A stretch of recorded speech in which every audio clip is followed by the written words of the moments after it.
आज तेलंगाना मुक्ति दिवस है। वर्ष 1948 में आज ही के दिन यानी 17 सितंबर को तेलंगाना को निजाम के शासन से मुक्ति मिली थी, जब रजाकारों की सेना ने भारतीय सेना के सामने आत्मसमर्पण किया था। इस मौके पर आयोजित कार्यक्रम में केंद्रीय गृह मंत्री अमित शाह ने उन लोगों को याद किया जिन्होंने तेलंगाना की आजादी में अहम भूमिका निभाई और अपने प्राण तक गंवाए। सबसे पहले मैं यहां हैदराबाद मुक्ति संघर्ष में लाखों जनता ने जो हिस्सा लिया, वो वीर नागरिकों को प्रणाम करना चाहता हूं। इसके साथ साथ कई लोगों ने हैदराबाद को मुक्त कराने के लिए अपनी जानों का बलिदान दिया, अपना सर्वोच्च बलिदान दिया। वो जनता और वीर शहीद जवानों को भी मैं शीश झुकाकर श्रद्धांजलि देना चाहता हूं। दरअसल 1947 में जब देश को आजादी मिली तो हैदराबाद में निजाम का शासन था। निजाम ने शुरुआत में कोशिश की कि हैदराबाद को अंग्रेज अलग देश घोषित कर दें। जब ये संभव नहीं हुआ तो वो हैदराबाद के पाकिस्तान में विलय की मांग करने लगा। समझाने बुझाने से काम नहीं बना तो भारत सरकार को वहां अपनी सेना भेजनी पड़ी। 5 दिन के सैन्य अभियान के बाद निजाम की सेना ने आत्मसमर्पण कर दिया और तब जाकर हैदराबाद भारत का हिस्सा बना। आइए जानते हैं कि हैदराबाद के भारत में विलय की दास्तां कैसी थी। दरअसल 15 अगस्त 1947 को स्वतंत्रता तो मिली, पर यह केवल ब्रिटिश आधिपत्य वाले क्षेत्रों तक सीमित थी। अंग्रेजों ने भारतीय रियासतों को भी स्वतंत्रता दी थी और उनसे कहा था कि वे चाहें तो स्वतंत्र रहें या भारत या पाकिस्तान किसी से भी मिल लें। इसका फायदा कुछ रियासतों ने उठाया, उसमें हैदराबाद भी था। सभी रियासतों को जून 1947 में इस फॉर्मूले की सूचना मिल गई थी। सूचना मिलते ही जून 1947 में हैदराबाद के शासक निजाम ने स्वयं के स्वतंत्र रहने का पत्र भेज दिया था और आजाद रहने की तैयारी भी शुरू कर दी थी। निजाम को इस काम में अंग्रेजों का मौन और मोहम्मद अली जिन्ना का खुला समर्थन हासिल हुआ था, लेकिन हैदराबाद रियासत की जनता निजाम शासन से मुक्ति चाहती थी। वह भारतीय गणतंत्र का हिस्सा बनना चाहती थी। इसका कारण हैदराबाद के शासकों का समाज पर दमन और अत्याचार करना था।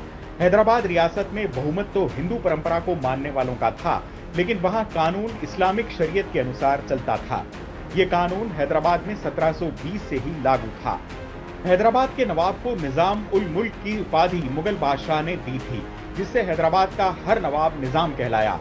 हैदराबाद में 7 निजामों ने शासन किया। 7वां निजाम आसफ जाह नवाब मीर उस्मान अली खान बहादुर सबसे मशहूर हुआ। आजादी के समय वही हैदराबाद रियासत का शासक था।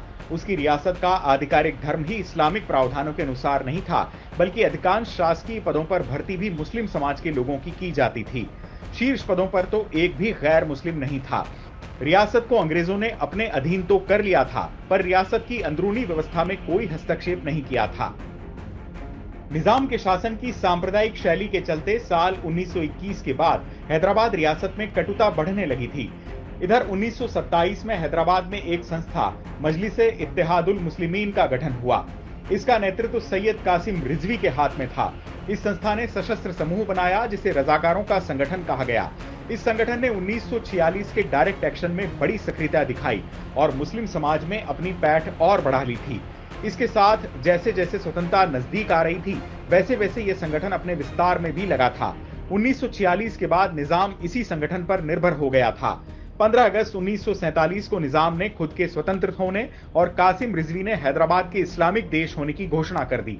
इस घोषणा के साथ हैदराबाद रियासत में हिंसा की शुरुआत हो गई। रजाकारों और रियासत की सेना मिलाकर यह संख्या लगभग 2 लाख थी, जो हथियारों से लैस थी। अनेक स्थानों पर दमन, लूटपाट, हत्या, बलात्कार और धर्मांतरण का सिलसिला चल पड़ा। सैकड़ों हजार परिवार सुरक्षित स्थानों की ओर भागे। ये वो समय था जब भारत सरकार कश्मीर पर पाकिस्तान का हमला, विभाजन के साथ बढ़ती हिंसा और शरणार्थियों की समस्या से जूझ रही थी। इस कारण हैदराबाद की ओर ध्यान कम गया। तभी 1948 के आरंभ में यह सूचना मिली कि हैदराबाद में पाकिस्तान से सशस्त्र सैनिक आ रहे हैं और उन्हें बसाया जा रहा है। यह भी खबर मिली कि निजाम ने ऑस्ट्रेलिया और चेकोस्लोवाकिया से 30 लाख पाउंड के हथियार खरीदने का ऑर्डर दिया है। तब तत्कालीन गृह मंत्री सरदार वल्लभ भाई पटेल ने निजाम से बातचीत की। लेकिन निजाम के रवैये में कोई अंतर नहीं आया। उल्टे कासिम रिजवी के रजाकारों की गतिविधियां और बढ़ गई। हैदराबाद की जनता न केवल रजाकारों का विरोध करती थी, बल्कि भारत के साथ किसी भी कीमत पर विलय करने के लिए तैयार थी। दूसरा कारण यह भी था कि पाकिस्तान को हैदराबाद से जोड़ना उतना ही तार्किक था जितना यूके में रूस का विलय करना, क्योंकि पाकिस्तान का सबसे निकटतम शहर भी हैदराबाद क्षेत्र से लगभग 1500 किलोमीटर दूर था। भारत सरकार को यह मंजूर नहीं था कि देश के बीच में स्थित एक रियासत पाकिस्तान के अधीन हो। सरदार पटेल ने अंततः 9 सितंबर 1948 को चेतावनी पत्र जारी किया, लेकिन निजाम नहीं माना। 11 सितंबर को हैदराबाद में सैन्य अभियान का फैसला लिया गया। इस अभियान को ऑपरेशन पोलो नाम दिया गया। 12 सितंबर को सेना को कूच करने का आदेश दिया गया। 13 सितंबर को सेना ने हैदराबाद में ऑपरेशन शुरू किया। 17 सितंबर की शाम को निजाम ने समर्पण का प्रस्ताव दिया और 18 सितंबर को विलीनीकरण के दस्तावेज पर हस्ताक्षर हुए। सेना को इस अभियान में कुल 108 घंटे लगे। जून 1947 से सितंबर 1948 के बीच लगभग सवा साल की अवधि में 22 से 30 हजार लोग मारे गए और 1 लाख से ज्यादा लोग बेघर हुए। भारत सरकार ने कासिम रिजवी को गिरफ्तार कर लिया और उसकी संस्था मजलिस-ए-इत्तेहादुल मुस्लिमीन यानी MIM पर पाबंदी लगा दी। आगे कासिम रिजवी पाकिस्तान चला गया। वो इस संस्था की कमान अपने समय के मशहूर वकील अब्दुल वहाद ओवैसी को सौंप गया था। अब्दुल वहाद ओवैसी AIMIM नेता ओबैसुद्दीन ओवैसी के दादा थे। इस तरह सरदार पटेल की कोशिशों से हैदराबाद भारत का हिस्सा बन पाया। महापुरुष, लोह पुरुष सरदार पटेल न होते तो तेलंगाना को इतनी जल्दी मुक्ति नहीं मिलने वाली थी। वो सरदार पटेल ही थे जिन्होंने सारी चीजों को ठुकराकर सर्वप्रथम राष्ट्र सर्वप्रथम के सिद्धांत को चरितार्थ कर हैदराबाद पुलिस एक्शन की डिजाइन की और उसको खून का कतरा बहाए बगैर निजाम के रजाकारों की सेना को सरेंडर कराने का साहस दिखाया। 25 जनवरी 1950 को निजाम ने भारत सरकार के साथ एक समझौते पर दस्तखत किए, जिसके तहत भारत सरकार ने उसे प्रतिवर्ष 42,85,714 रुपए प्रिवी पर्स देने की घोषणा की। निजाम ने 1 नवंबर 1956 तक हैदराबाद के राज प्रमुख के तौर पर काम किया। इसके बाद राज्य पुनर्गठन विधेयक के तहत उसकी रियासत को 3 भागों महाराष्ट्र, कर्नाटक और नवगठित राज्य आंध्र प्रदेश में बांट दिया गया। साल 1967 में मीर उस्मान अली खान की मृत्यु हो गई। 1947 में आजादी के समय हैदराबाद के निजाम को दुनिया का सबसे अमीर शख्स माना जाता था। उस वक्त निजाम की कुल संपत्ति 17.45 लाख करोड़ रुपए आंकी गई थी। निजाम की अमीरी के साथ उसकी कंजूसी के किस्से भी मशहूर हैं। निजाम के पास सोने के इतने बर्तन थे कि वह एक साथ 200 लोगों को उसमें खाना खिला सकता था, लेकिन वह खुद टिन के बर्तन में खाना खाता था।